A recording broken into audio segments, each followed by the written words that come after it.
Vision Australia and International Day of People with Disability logo. December 3rd is International Day of People with Disability. This year's theme is Amplifying the Leadership of Persons with Disabilities for an Inclusive and Sustainable Future. Approximately 15% of Vision Australia's workforce is blind or has low vision. We spoke with some of our staff members in leadership positions who have a disability about their experience in the workforce. Hi, I'm Michael Linke. I'm the General Manager of Vision Australia. I've been with Vision Australia for 4 years and I work out of the Canberra office in the Australian Capital Territory. I've been vision impaired since birth. I have low vision in both eyes, or in essence no vision in my right eye and very low vision in my left eye. I have what's called macular retinopathy. What does that mean? It means essentially everything is blurry. Whether someone is a foot in front of me or 100 metres away from me, everything's blurry in my world. It has been with me since birth. I often say to people, I'm really good at doing what I do because I've been vision impaired for 50 years. Can you share a bit of your job history with us? The current role at Vision Australia and my pathway has been 25 years in the making. I worked for Royal Blind Society in the early 2000s in New South Wales, based here in Canberra still, as a sort of middle level, lower level manager. And that really inspired in me or sparked in me a desire to provide services and support people like me. So 4 years ago, when I sat with our former CEO, Ron Hooton, an opportunity was presented to me to rejoin Vision Australia, and I took that opportunity because I'd done the hard work. I've built my skills as a leader, and I knew a senior executive role at Vision Australia was the next logical step for me. And I've enjoyed every minute of it and will continue to enjoy every minute of it. What does your current position involve? The key thing I do in my current position is inspire and grow those around me. I have a passion for people and I have a passion for seeing people succeed and grow in their roles.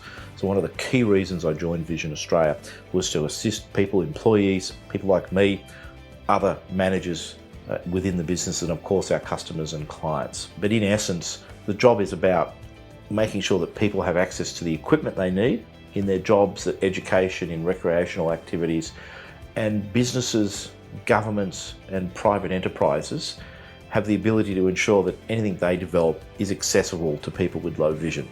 So it's a really multifaceted role, working with people to have equipment and working with businesses to make sure that their world is accessible and the things that they do are accessible to people with low vision. So really busy, really enjoyable.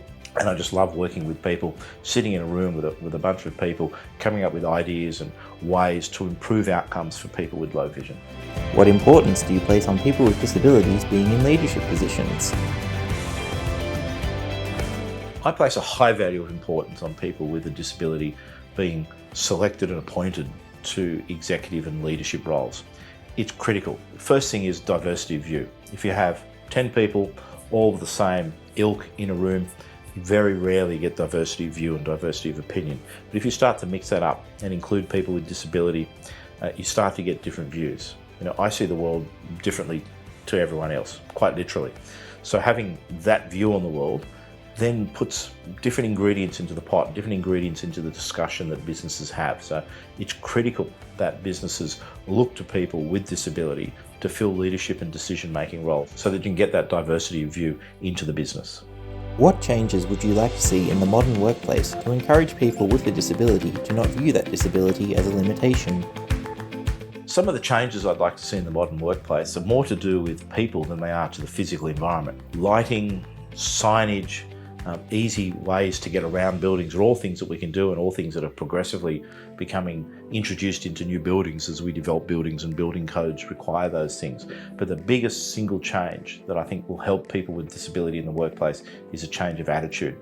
People forget that someone with a disability is disabled 24 hours a day.